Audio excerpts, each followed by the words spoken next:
Hello brothers and sisters. Book of Mormon యొక్క పరిచయం, Mormon గ్రంథం యొక్క పరిచయం 3వ భాగంలో సాక్షుల కోసం చెప్పుకుందాం.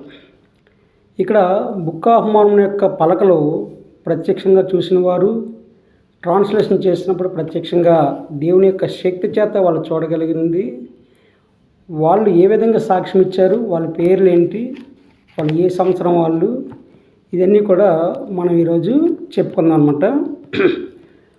ముందు ముగ్గురు సాక్షుల యొక్క ప్రమాణం. వాళ్ళు ముగ్గురు ఎవరంటే, ఫస్ట్ ఒలివర్ కౌల్రీ. ఈయన అక్టోబర్ 3, 1806లో జన్మించారు. సో ఈయన వెల్స్ రట్లాండ్ కౌంటీ వెర్మాంట్లో జన్మించారనమాట. అప్పుడు ఈయన సాక్ష్యం ఇచ్చే టైంకి ఇతని ఏజ్ 23 సంవత్సరాలు. ఈయన స్కూల్ టీచర్గా, లాయర్గాను పనిచేశారనమాట. ఈయన మార్చి 3, 1850లో రిచ్మండ్ మిస్సూరీలో చనిపోయారు. అలాగే రెండో వ్యక్తి మార్టిన్ హ్యారిస్. ఈయన మే 18, 1783లో జన్మించారు. ఈస్ట్ టౌన్, సారటోగా కౌంటీ, న్యూయార్క్లో జన్మించారు. ఇతను సాక్ష్యం ఇచ్చే టైంకి 46 సంవత్సరం అన్నమాట. ఈయన రైతు, ఫార్మర్. సో ఈయన 1830 ఏప్రిల్ 6న బాప్తిస్మం తీసుకున్నారు. 10 జూలై 1875లో క్లార్క్స్టన్, యూటాలో చనిపోయారనమాట. అలాగే మూడో వ్యక్తి డేవిడ్ విట్మర్. జనవరి 7, 1805లో జన్మించారు.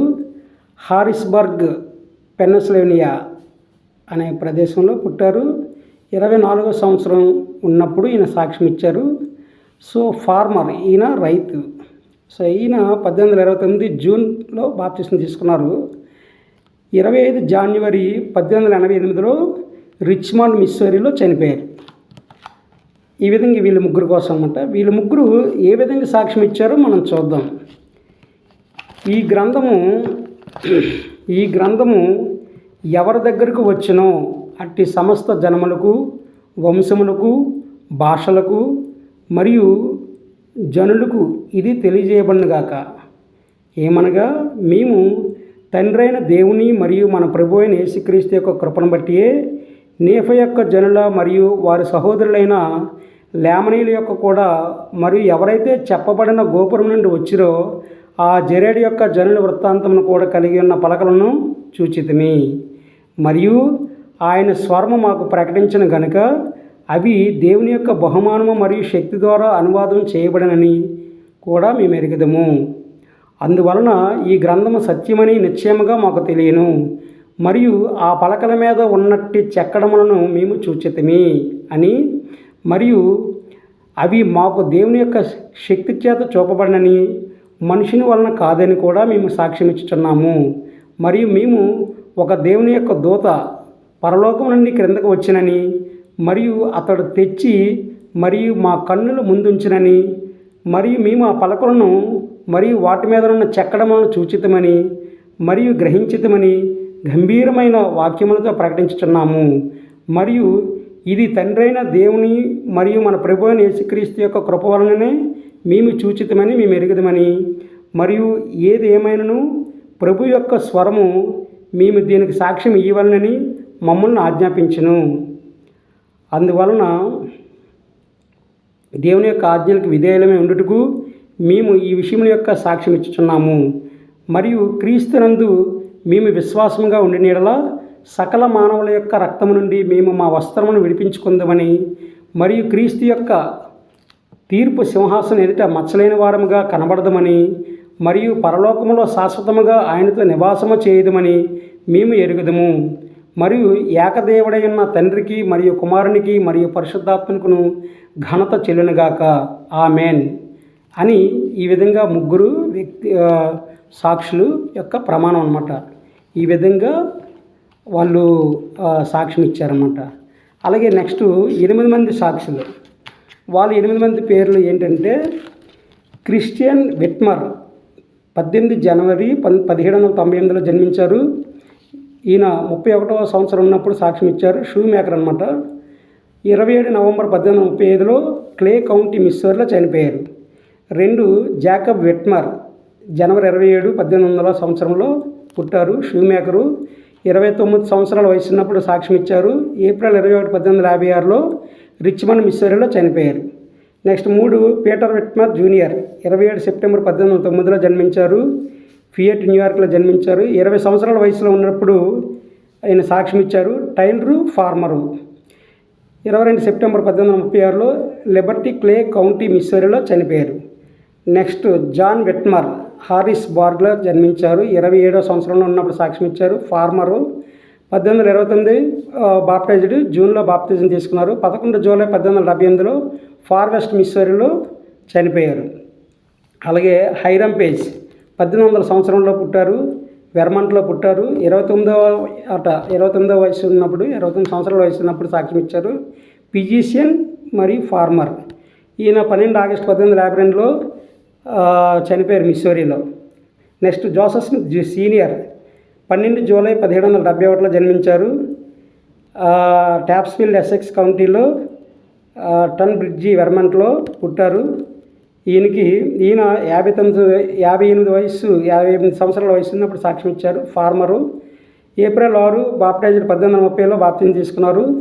14 సెప్టెంబర్ 1840లో నావాలో ఇల్లోనిస్లో చనిపోయారు. నెక్స్ట్ హైరమ్ స్మిత్ ఫిబ్రవరి 9, 1800 సంవత్సరాల్లో పుట్టారు. టర్న్ బ్రిడ్జ్ వెర్మంట్లో పుట్టారు. 29 సంవత్సరాలు ఉన్నప్పుడు సాక్ష్యం ఇచ్చారు. ఈయన కూడా రైతు. 1829 జూన్లో బాప్టిజం తీసుకున్నారు. 27 జూన్ 1844లో కార్తేజ్ ఇలోనెస్లో చనిపోయారు. నెక్స్ట్ శామ్యూల్ హెచ్ స్మిత్ 13 మార్చి 1806లో జన్మించారు.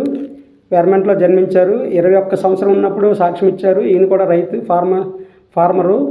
30 జూలై 1844 నావాలో ఇల్లోనిస్లో చనిపోయారు. 1829 మేలో బాప్టిజం తీసుకున్నారు. ఇది వీళ్ళ యొక్క పుట్టిక మరణం అన్నమాట. వీళ్ళు ఏ విధంగా సాక్ష్యం ఇచ్చారంటే 8 మంది కూడా ఈ విధంగా సాక్ష్యం ఇచ్చారు. చదువుతానండి. ఈ గ్రంథం ఎవరి దగ్గరికి వచ్చినో అట్టి సమస్త జనములకు, వంశములకు, భాషలకు మరియు జనులకి ఇది తెలియజేయబడినగాక. జోసెఫ్ స్మిత్ జూనియర్ అనబడి ఈ గ్రంథం యొక్క అనువాదకర్తచే చెప్పబడిన పలకలను మాకు చూపించును. అవి బంగారం యొక్క ఆకారం కలిగి ఉన్నవి. మరి ఎన్ని పుటలైతే చెప్పబడిన స్మిత్ అనువాదం చేసినో వాటినన్నింటినీ మేము మా స్వహస్తములతో ముట్టుకొని ఉన్నాము. మరియు ప్రాచీన కాలపు పనితనం యొక్క తీరును కలిగి మరి వింతైన పనితనం గల చెక్కడములను కూడా మేము చూచితిమి. మరి ఈ సాక్ష్యమును మేము గంభీరమైన వాక్యములతో చెప్పబడిన స్మిత్ మాకు చూపించినని, మరియు మేము చూచి మరియు పైకెత్తి మరియు మేము చెప్పబడిన పలకలను చెప్పబడిన స్మిత్ కలిగి ఉన్నాడని నిశ్చయముగా ఎరుగుదమని ఇచ్చుచున్నాము. మరియు లోకమునకు మేము చూచిన దాని సాక్షార్థమై మేము మా పేరులను లోకమునకు ఇచ్చుచున్నాము. మరియు మేము అబద్ధం ఆడట్లేదు, దేవుడే దానికి సాక్షి. వీళ్ళ పేర్లు Christian Whitmer, Jacob Whitmer, Peter Whitmer junior, John Whitmer, Hyrum Page, Joseph Smith senior, Hyrum Smith, Samuel H Smith. ఇది వీళ్ళు 8 మంది యొక్క సాక్ష్యం అంట. నాకు తెలుసు బుక్ ఆఫ్ మార్మన్ నిజమైందని దేవుని యొక్క ప్రవక్త అయిన జోసెఫ్ స్మిత్ గారిచే 60 రోజుల్లో ఇది ట్రాన్స్లేషన్ చేయబడింది. దేవుని యొక్క శక్తి చేత ఇది ట్రాన్స్లేషన్ చేయబడింది, ఇంగ్లీష్లోకి ట్రాన్స్లేషన్ చేయబడిందని నాకు తెలుసు. ఎందుకంటే నేను బుక్ ఆఫ్ మార్మన్ చదువుతున్నప్పుడు దేవుని యొక్క శక్తి, మనం 1 గంట సేపు ప్రార్థన చేస్తే ఎంత పవర్ వస్తుందో మనకు తెలియదు, కానీ బుక్ ఆఫ్ మార్మన్లో 2 అధ్యాయాలు చదివితే మాత్రం చాలా పవర్ని నేనైతే అనుభవించాను. మీరు కూడా అనుభవించవచ్చు. ఆ మార్మన్ యొక్క గ్రంథాన్ని చదివి ఆస్వాదించండి. అందులో ఉన్న ఒక మర్మాలు, యేసుక్రీస్తు యొక్క మాటలు అవి విందుగా తీసుకోండి. చాలా పవరు, చాలా పరిశుద్ధాత్మక శక్తి ద్వారా మనం నింపబడతామని నాకు తెలుసు. యేసుక్రీస్తు నామములో సాక్ష్యం ఇస్తున్నాను. ఆమేన్.